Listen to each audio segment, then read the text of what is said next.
குட்டிமா தமிழ் டிவி நேயர்களுக்கு வணக்கம்.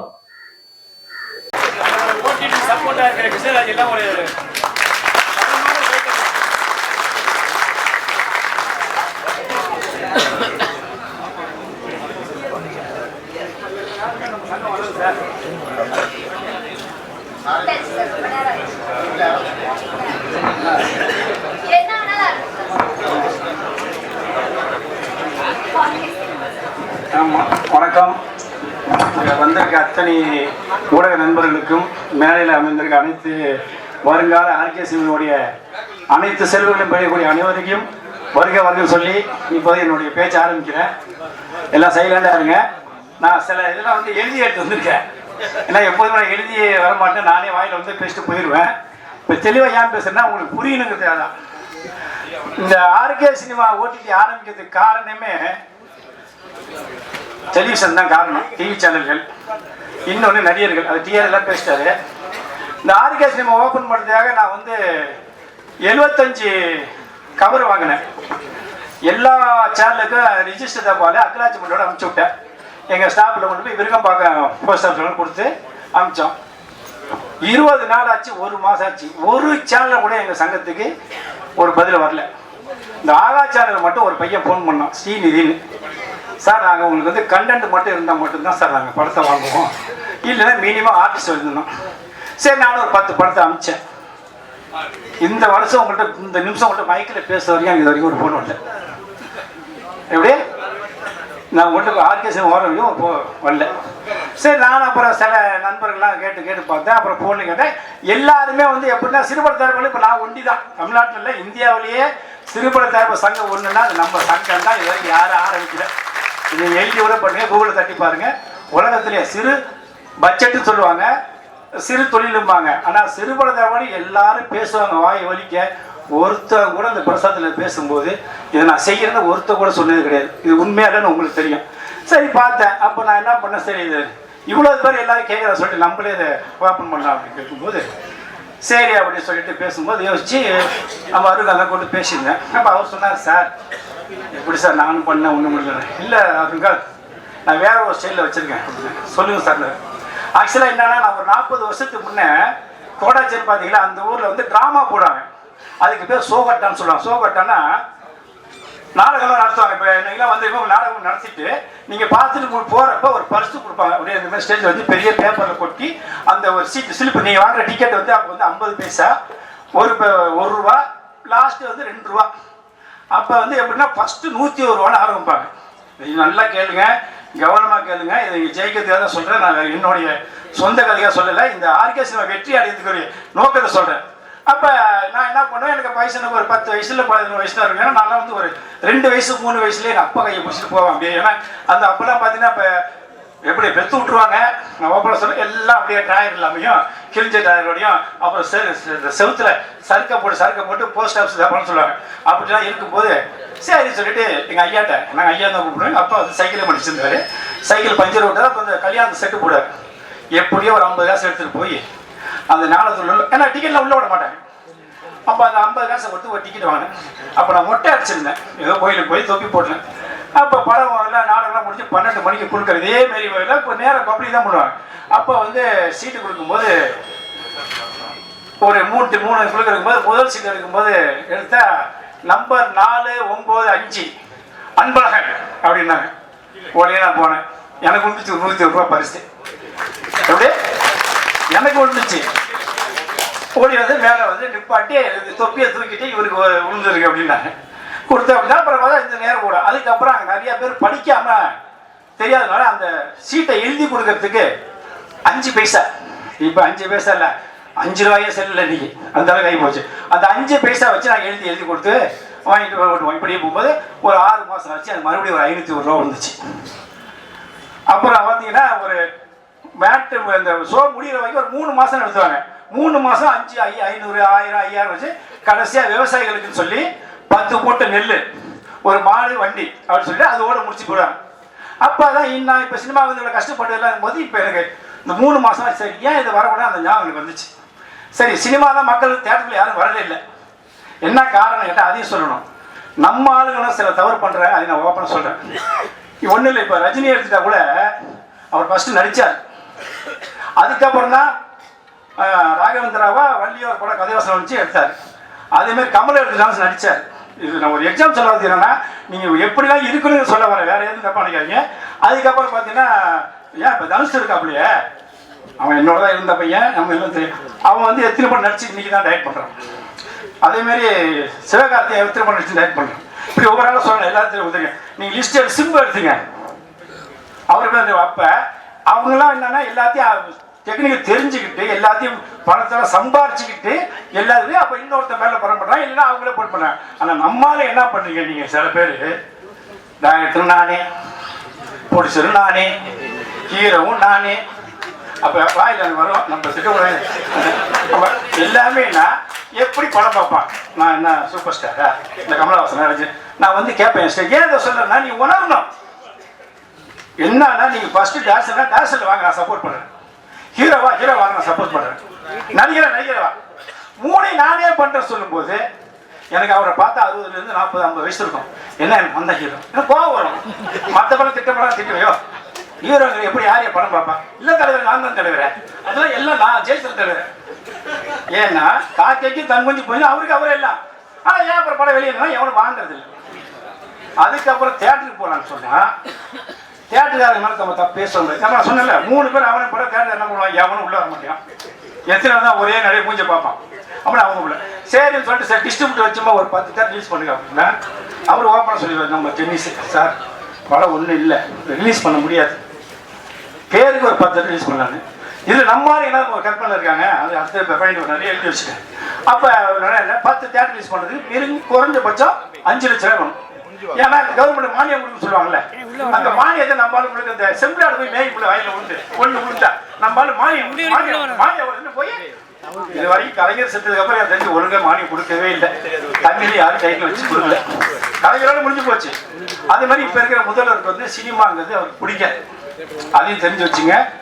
இப்ப கீழே அன்பழகனே எனக்கு தனிப்பட்ட மனசுல இறந்துட்டாரு. முதல்வர் வந்து அப்பெல்லாம் தளபதி வந்து மேக்சிமம் சினிமாவுக்கு வந்து ரொம்ப வரமாட்டார். நீங்க யாரோட கேட்டுக்கலாம், இல்லைன்னா பேட்டியை நீங்க சிஎம் பேட்டியோட கேட்கலாம். ஏன்னா நான் கூட இருந்தாரு.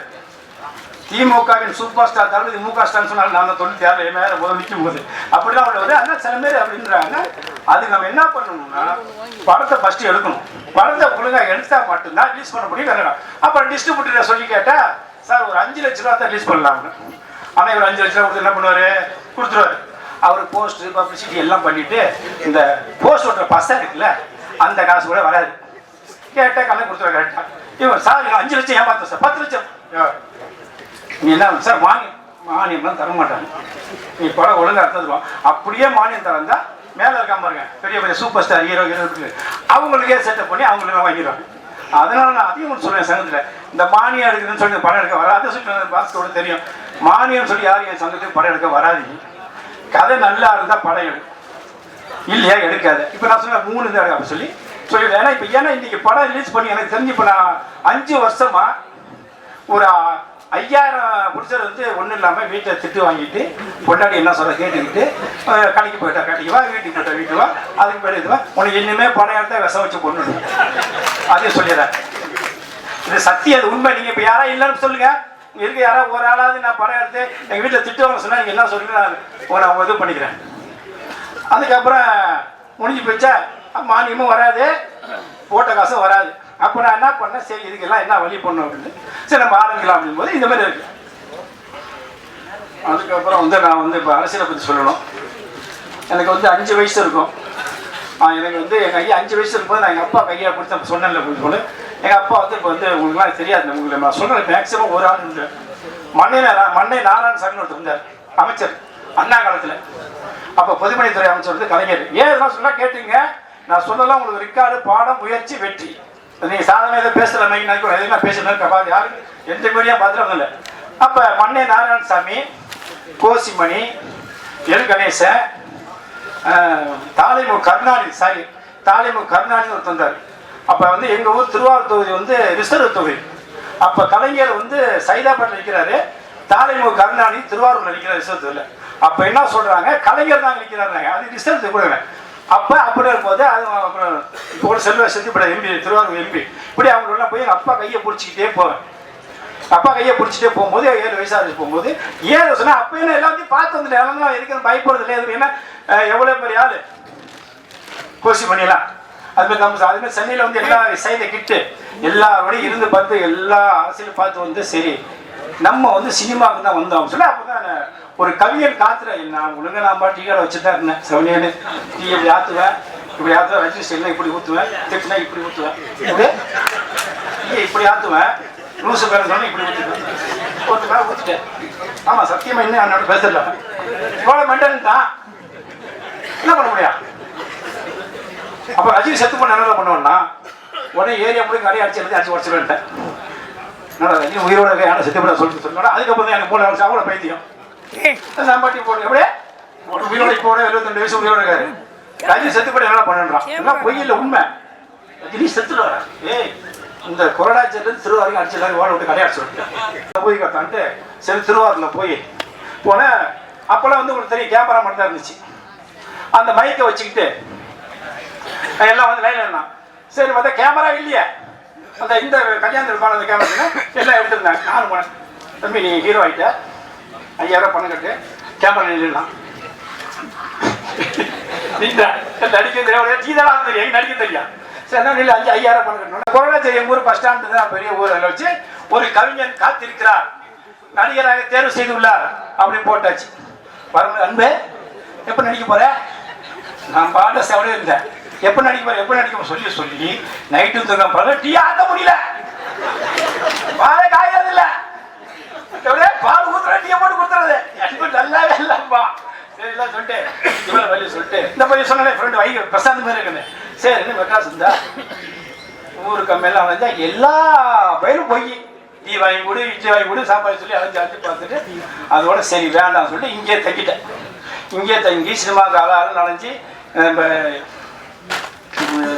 வெளியில் ஏகப்பட்ட அப்புறம் சொல்ல வர எதை பேச தப்பா நினச்சிங்கன்னா நான் நிப்பாட்டிடுறேன். ஆமா யாராவது ஒரு ஆளுக்காவது நான் பேசுறது ஒரு கஷ்டமா இருந்தா நான் நிறைவு செஞ்சு ஆர்கே சினிமாவில் விட்டுறேன். அதை நான் சொல்றேன். அதை ஓப்பனா அப்போ வந்து நான் சேத்துப்பட்டில் இருக்கேன். ஒரு குடிசை வீட்டில் 400 300 மழை பெஞ்சா ஊற்றும் படுத்தாலும் தண்ணி வந்துடும். அப்படி இருந்திருக்கும் போது நாளைக்கு படம் லைலா காலேஜில் ஷூட்டிங் நடந்துச்சு. சரி எல்லா பக்கம் அலைஞ்சு கிடைக்கல சொல்லிட்டு சரி லைலா ஷூட்டிங் நடந்தா முடியாது. ஏன்னா காலேஜில் நம்ம ஸ்டூடெண்ட் மேற்கார படியா பார்த்தீங்களே எடுக்கிறாங்களே அவங்களெல்லாம் தமிழக அரசு சுத்தமாக கண்டுக்கவே கூடாது.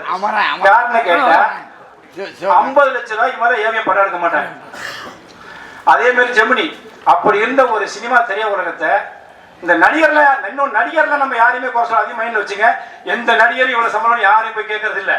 நம்ம ஆளுங்க வேணும்னே பிடிச்சிட்டு போய் எங்கெங்கயோ கார்பரேட்ல வந்து இன்னைக்கு சினிமாவே இந்த 2020 பலாயிரம் கோடி காலி. நம்ம படத்தை எவனும் வாங்கல. அதனால நான் சொல்றேன் இப்ப தமிழக அரசு முதல்வர் சாட்சி சொல்றேன். எனக்கு 96லாம் எல்லாமே தாண்டி வந்துட்டேன். இதுக்கு மேல எனக்கு ஒண்ணுமே இல்லை. இன்னும் நான் சம்பாதிக்க வேண்டிய எல்லாத்தையும் இழந்துதான் வந்திருக்கேன். எல்லாம் இழந்து இதுமே நான் யாருக்கா சம்பாதிக்க சொல்லுங்க. எனக்கு இப்போ இன்னும் சம்பாதிச்சு சாப்பிட முடியுமா? இன்னும் சுகர் வரும், பிபி வரும், அப்புறம் என்னென்னமோ வரும், அப்புறம் கோவம் வரும், அப்புறம் எவனா பொட்டுன்னு போயிடுவோம்.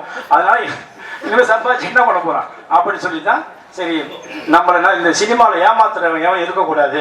ஏன்னா எல்லா பேரும் ஏமாத்துறான். அப்படியே எல்லா பேரும் ஏமாத்துறான். எல்லாம் பொய். அதனால தான் சரி பார்த்தேன். ஏன் இந்த சங்கத்தை நம்மள உருவாக்குனா ஏன்னா நான் ஏற்கனவே எல்லாரையும் பார்த்ததுனால எல்லாம் இந்த மாமி மிஷன் இட்லி வர சொல்லலாம் அந்த மாதிரி நிறைய இருந்தால் சரி நம்ம ஆரம்பிப்போம் அப்படின்னு சொல்லிட்டு தான் சொல்லும்போது இப்போ இந்த மானியம் சொல்லும் போது எந்த மானியம் கிடைக்காது அப்படின்னு சொல்லி நான் அமைச்சிருக்கேன். இப்போ நான் தமிழக முதல்வர் கோரிக்கை வைக்கிறேன். நீங்கள் இனி திரையுலகம்னு இல்லை, நீங்கள் மக்கள் சப்போர்ட்டோட வர்றதா நீங்கள் தமிழ்நாட்டில் என்னை பொறுத்த வரைக்கும் ஒரு 5 லட்சம் பேராக சிறுபட தயாரிப்பாளருடைய கனவுகள் எண்ணங்கள் எப்படி 5 லட்சம் இல்லை 50 லட்சம் பேர் இருப்பாங்க சினிமாவை நம்பி. அவங்களுக்கெல்லாம் நீங்கள் வந்து படம் எடுத்த உடனேயே சென்சார் பண்ண நிமிஷமே நீங்கள் வந்து உடனடியாக மானியம் 10 லட்சத்துக்கு கொடுக்கணும். கரண்ட் பில்லு, வரி பில்லு என்ன கேட்டீங்கன்னா இப்போ முதல்ல வந்து ஒரு 1 வருஷமாக 1 வருஷமாக அந்த கரண்ட் பில்லு ஏற்றிட்டார், வரி ஏற்றிட்டார். அது அவருக்கு நான் கண்டிப்பாக நான் திருவாரூர் மாவட்டங்கிறதோட நான் ஒரு கட்சியாக ஒரு நேரத்தில் உழைச்சது 79 உழைச்சதுக்காக நான் முதல்வர். ஏன்னா அவங்க அப்பா காலத்தில் உழைச்சிருக்கோம். அண்ணா மன்னை நாராயணசாமி தான் கலைஞருக்கு மிகப்பெரிய ஒரு சப்போர்ட். உங்களுக்குலாம் தெரியாது. அதெல்லாம் மண்ணை நாராயணசாமி கூட திட்டு வரும் அவர் அமைச்சர். அப்படி அதனால இன்னைக்கு இருக்கிற முதல் ஒரே ஒரு கோரிக்கை என்ன வைக்கிறேன்னா, எங்களுடைய சிறுபான்மையினர் யாருமே சென்னையில் வாழ முடியல. எப்படி ஒரு வாடகை வீட்டில் ஒரு கரண்ட் பில்லா 10 ரூபா, 5000 இந்த வாடகை நீ 10,000 ஆக்கிட்டாங்க.